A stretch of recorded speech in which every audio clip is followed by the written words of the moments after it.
कंपनीत काम करणारी डिजिटल दुनियेतली व्यावसायिक आणि आता पुण्याची महापौर मंजुषा नागपुरे यांचा अनोखा प्रवास।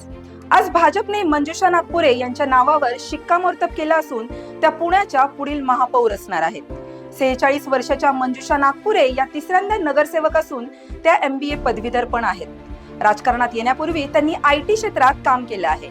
भाजपमधील वरिष्ठ आणि अनेक वेळा निवडून आलेल्या नगरसेवकांना मागे टाकत पक्ष नेतृत्वाने त्यांच्यावर विश्वास दाखवलाय। नुकत्याच झालेल्या पुणे महापालिका निवडणुकीत सिंहगड रोडवरील सनसिटी माणिकबाग प्रभागातून त्या बिनविरोध निवडून आल्या। RSS परिवाराशी जुना संबंध असलेल्या मंजुषा नागपुरे यांची ओळख शिस्तबद्ध आणि संघटनात्मक नेत्या म्हणून आहे। पुण्याच्या विकासासाठी वाहतूक कोंडी कमी करणे, PMPL बस सेवा मजबूत करणे, मुठा नदीलगत पूर नियंत्रण, स्वच्छ वॉर्ड उपक्रम, महापालिकेच्या रुग्णालयांचा विकास आणि शाळांमध्ये डिजिटल शिक्षणावर त्यांचा भर असणार आहे। IT क्षेत्रातून थेट पुण्याच्या महापौर पदापर्यंतचा त्यांचा प्रवास शहराच्या राजकारणात नवा अध्याय ठरणार आहे।